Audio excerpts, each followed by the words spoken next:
High, আজকে আমি discuss করবো এলসিএ তেজাস এরোপ্লেন নিয়ে, এলসিএ তেজাস এয়ারক্রাফট নিয়ে। তো আমরা জেনারেলি এরোপ্লেন কথাটা বলে থাকি, ঠিক আছে, দ্যাট ইজ অলসো ফাইন। আমরা টেকনিক্যালি ওটা এয়ারক্রাফট শব্দটাই বেশি ব্যবহার করে থাকি আমাদের প্ল্যান্টে। সো আজকে যে এয়ারক্রাফট নিয়ে ডিসকাস করার কথা হচ্ছে সেটা হচ্ছে এলসিএ তেজাস। এলসিএ কথার অর্থ হচ্ছে লাইট কম্ব্যাক্ট এয়ারক্রাফট। তো এলসিএ তেজাস ডিসকাস করার আগে আমি আমার নিজের পরিচয়টা একটু দিয়ে নিই। আমি Atik Rahman, aircraft engineer, ministry of defence, government of India. So LCA Tejas বিমান হচ্ছে এটা, এলসিএ তেজাস। তো এলসিএ তেজাস বিমানের যে ধরনের সাধারণত ফিচারগুলো আছে সেগুলো আমরা নিয়ে ডিসকাস করবো, initial overview just. So LCA তেজাসের মধ্যে বিশেষ এলসিএ তেজাসটা আমরা made in India product, mostly part ইন্ডিয়াতেই ম্যানুফ্যাকচার করা হয়েছে এবং এটা ইন্ডিজিনাস প্রোডাক্ট হিসেবে কাউন্ট করা হয়। সো এলসিএ একমাত্র বিমান যেটা ভারতের তৈরি সফল বিমান হিসেবে ধরা হয়। আর এটাতে বিশেষ ধরনের ফিচার আছে যেটা অন্যান্য অনেক বিমানের মধ্যে এই ফিচারগুলো সাধারণত থাকে না।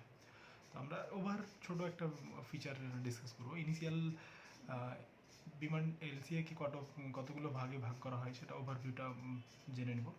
এলসিএর প্রথমত দুটো ভেরিয়েন্ট, একটা এলসিএ এয়ারফোর্স ফর এয়ারফোর্সদের জন্য, আর এলসিএ নেভির জন্য। তো এলসিএ এয়ারফোর্সের এবং নেভির মধ্যে কিছুটা করে ভ্যারিয়েশনস আছে, ওটা আমরা পরে ডিসকাস করব।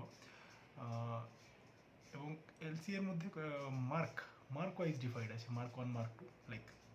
আর এলসিএ তেজাস যে 4.5 generation aircraft first of. So LCA তেজাসের যেটা ডিসকাস করার প্রথম ব্যাপার হলো সেটা হচ্ছে এলসিএ তেজাসের speed is very interesting. LCA তেজাসের স্পিড হচ্ছে 1.8 ম্যাক।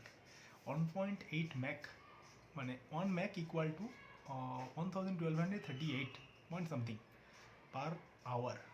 1 ঘন্টায় 1 ম্যাক অর্থাৎ 1238 kilometre per hour equal to 1 Mac. So এটা হচ্ছে 1.8 ম্যাক। সো আপনি ক্যালকুলেট করলে বুঝতে পারবেন এটা অলমোস্ট 2000 kph এর কাছাকাছি। জেনারেলি অন্যান্য সিভিল এয়ারক্রাফটগুলো বা যাত্রীবাহী বিমানগুলো সাধারণত 600, 700, 800, 900 kph এর মধ্যেই ফ্লাই করে। তো যেহেতু এটা ডবলেরও বেশি, এটা সুপারসনিক একটা বিমান, তো এটা একটা বড় একটা ফিচার, খুব ফাস্ট ফরওয়ার্ড। এবং এটার অন্যান্য ফিচারগুলোর মধ্যে যেমন এটাতে on air refuelling system. On air refuelling বলতে এয়ারক্রাফট অন এয়ারের মধ্যে থাকবে, অন্য একটা এয়ারক্রাফট থেকে সেটাতে রিফিউল করা হবে, যেটার জন্য অন গ্রাউন্ডে এয়ারক্রাফটকে নিয়ে আসার প্রয়োজন নেই। এটা একটা প্লাস গুড ফিচার। নাওয়াডেজ এখন অ্যাডভান্স যে কোনো এয়ারক্রাফটে এই ফিচারটা অ্যাড করার চেষ্টা করা হচ্ছে, তো এটা একটা গুড থিং। এবং LCA Tejas multi role aircraft বলতে সাধারণত আমরা বিভিন্ন ডিফারেন্ট পারপাসে ইউজ করতে পারি।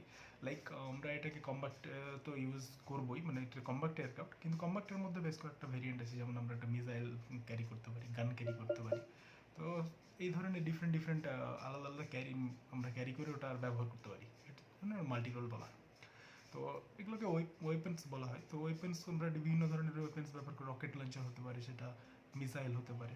তো এলসিএ তেজাসের মধ্যে সাধারণত air to air missile use করা যায়, air to ground missile use করা যায়। মানে এয়ার টু গ্রাউন্ড মানে ফ্লাই করার থেকে আমি গ্রাউন্ডে হিট করতে পারি, প্লাস পয়েন্ট।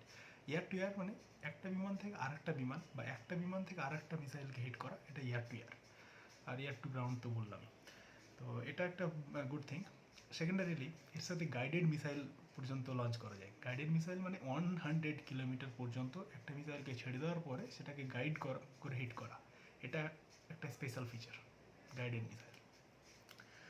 আর এর সাথে অ্যাডভান্স ওয়ার্নিং সিস্টেম আছে। প্রতিপক্ষের যদি কোনো বিমান হিট অ্যাটাক করার পরিকল্পনা নিয়ে থাকে, সেক্ষেত্রে আমরা আগে থেকে ওয়ার্নিং পেয়ে যাই।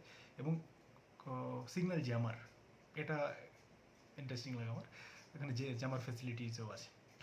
এবং এর সাথে এখানে বিমানের মধ্যে সবথেকে বড় ডিসপ্লেস ইউজ করা হয়েছে, যেটার কারণে পাইলট সবথেকে প্রপার একটা ভিজুয়ালিটি যে ও ডাইরেক্ট ভিজুয়ালিটি মিলবে, এই ব্যাপারটা এখানে ব্যবহার করা হয়েছে। এটা খুবই একটা গুরুত্বপূর্ণ একটা ব্যাপার। এবং এছাড়াও এখানে অ্যাভিনিক্স এবং ইলেকট্রিক্যালসের বেশ কিছু ফিচার আছে যেটা আমরা কমন পার্সন হিসেবে ডিসকাস প্রয়োজন।